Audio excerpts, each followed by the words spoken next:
Alors Muriel, bravo Muriel, elle est qualifiée. Muriel, juriste.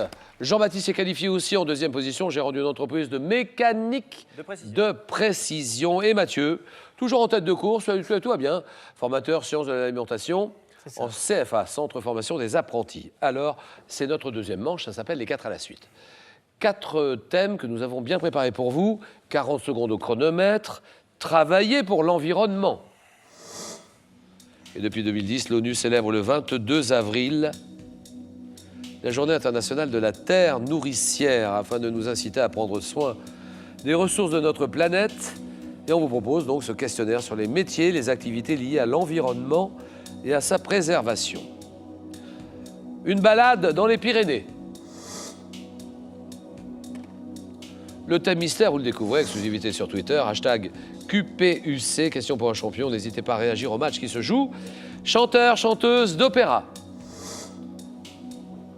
Voilà le programme de ce soir. Mathieu réfléchit, joue pour une deuxième victoire ce soir. Mais attention, le siège est éjectable. Il le sait très bien. On va faire une balade dans les Pyrénées. Balade dans les Pyrénées. Allez, on va se balader, Mathieu, qui aime bien le sport, bien sûr, le tennis, bien sûr, handball, évidemment, l'histoire aussi. L'histoire, ouais, j'aime beaucoup l'histoire de France, les dates. Oui, les rois, tout ça, j'adore. Les Capétiens. Ouais, les Mérovingiens. Les Mérovingiens, à ce moment-là, les Valois. Les Valois, les Bourbons et compagnie. Les Bourbons et tout, tous les rois, bien sûr. Avec modération. Dites donc, les Pyrénées, là, vous les connaissez ou pas? Les Pyrénées, ouais, je sais à peu près où c'est. Ah bah ça, je m'en doute, oui, bien sûr. Mais quand on est à Bordeaux, on n'est pas si loin des Pyrénées. On n'est pas si loin, ouais, mais j'y vais pas si souvent non plus. Alors, on va voir ce que ça va donner. Une balade Pyrénées, partie. Top quel col, situé en Espagne, également appelé col d'Ibaneta, associé dans la chanson de Roland? Le col de Roncevaux. Quel sommet des Hautes-Pyrénées, autrefois appelé pic d'Arize, abrite un observatoire et un institut physique du globe? Le pic du Midi. Quel massif granitique des Pyrénées, dominant le Roussillon et culminant à 2784 mètres et situé à moins de 50 km de la mer? Canigou. Oui. Quel col, situé dans les Pyrénées-Atlantiques, fait communiquer la vallée d'Aspe et celle de l'Aragon? Col d'Aspin. Quel chef-lieu de canton des Hautes-Pyrénées associé-t-on à la grotte miraculeuse Massabielle? Lourdes. Quel col des Hautes-Pyrénées, dont le nom signifie mauvais détour en gascon, est le plus haut col routier des Pyrénées françaises? Mauvais détour en gascon. Le Tourmalet. Ah oui. Ah oui, le col du Tourmalet. Mathieu, 3 points. Ouais.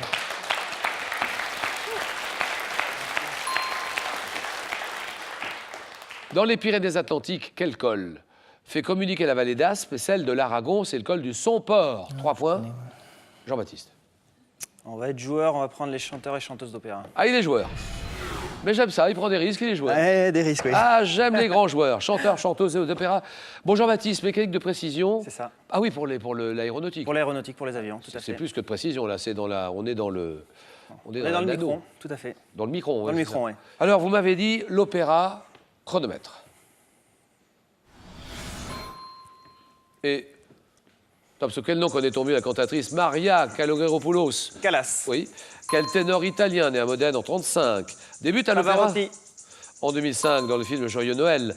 Quel ténor mexicain prête sa voix à un chanteur d'opéra allemand devenu soldat, interprété par Beno Furman? Carreras. Quelle soprano française, disparue en 2007, s'est notamment illustrée dans le rôle de la maréchale du Chevalier à la Rose de Strauss? Passe. En 2009, quel ténor français d'origine italienne? Alania. Quel chanteur d'opéra italien, disparu en 21, fut le premier ténor de l'histoire à enregistrer ses interprétations? Caruso. Oui. En 84, quel ténor espagnol interprète le rôle de Don José dans le film Carmen? Carmen de Francesco Rosi. Ruggieri. Raimondo Ruggieri. Qui ça? Raimondi Ruggiero.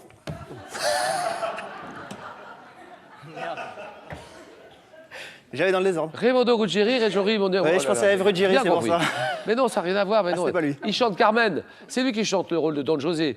Dans le Carmen de Rosi, c'est Placido. Ah oui. Ah, c'est Placido comment? Domingo. Domingo, très bien. 2 points pour Jean-Baptiste.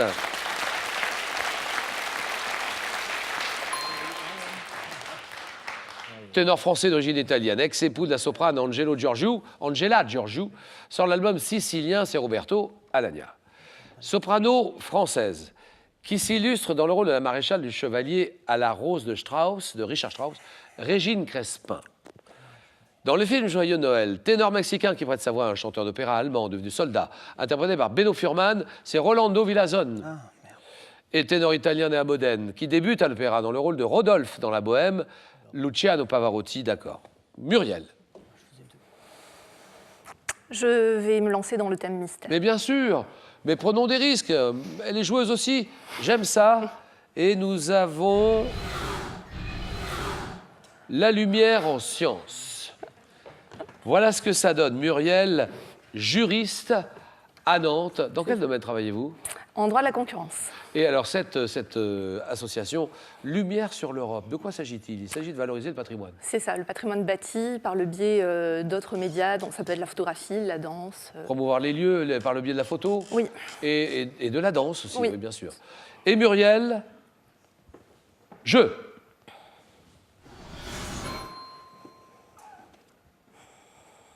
Dans quel arc lumineux est parfois visible dans le ciel à l'opposé du soleil pendant une averse? Un arc-en-ciel. En physique, quel nom porte la particule spécifique de la lumière porteuse des interactions électromagnétiques? Je passe. Quel solide triangulaire de matière transparente dévie et décompose les rayons lumineux? Je passe. Quelle science étudie l'effet de la lumière et des radiations sur les tissus vivants? Je passe. Quelle unité astronomique de longueur équivaut à la distance parcourue en un an par la lumière dans le vide? L'année-lumière. Oui. Quelle unité de mesure du flux lumineux a pour symbole LX? Le luxe. Oui. Comment appelle-t-on la production des couleurs de l'arc-en-ciel par réfraction de la lumière? La production des couleurs de l'arc-en-ciel par réfraction de la lumière, irisation. Et ça fait 2 points, Muriel, toujours en course.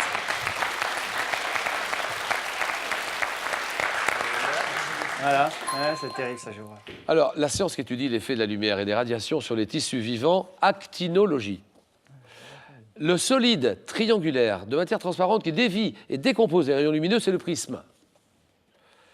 En physique, quel nom porte la particule spécifique de la lumière, porteuse des interactions électromagnétiques? Un photon, ça fait 2 points, Muriel. Jean-Baptiste est à 2, score à 0 tous les deux. Tie-break, jeu décisif. Ceci.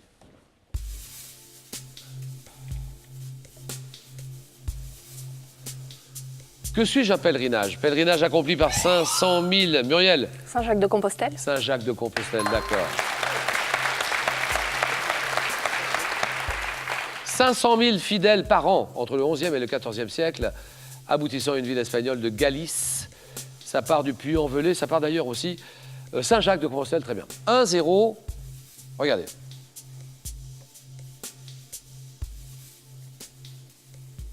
Qui suis-je? Un écrivain. Écrivain français né en 50, auteur de La sieste assassinée, mais recueils comme La première gorgée de bière et autres plaisirs minuscules célèbrent le quotidien. Oui, Jean-Baptiste. Delerme. Delerme, Philippe Delerme, d'accord. Égalité.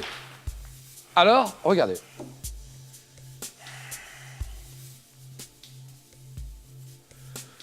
Que suis-je un département? Département français de la région Rhône-Alpes. Je constitue la bordure sud-est du Massif central et je suis formé au nord-ouest par les monts du Vivarais. Département dont le chef-lieu est Privas. Privas, Jean-Baptiste. L'Ardèche. Voilà, Ardèche terminé. Gagné. Et Muriel s'arrête, Muriel. Bravo, merci et bon retour à Nantes. Merci Muriel. Merci beaucoup à Muriel. Allez, à présent, c'est une voiture. La voiture que je vous propose de gagner. Pour la voiture, en 78, quelle chanteuse française chante la chanson « Emmène-moi danser ce soir » Michel Thor, réponse 1. Brigitte Bardot, réponse 2. 32 43 pour vos réponses par téléphone, 32 43. Et alors par SMS, vous tapez la réponse 1 ou 2 au 7 10 20. Il s'agit d'un tirage au sort parmi toutes les bonnes réponses. Jean-Baptiste est en finale. Yes, ça y est, pas de problème. Mathieu va jouer pour une deuxième victoire. Le match, le choc, le jeu.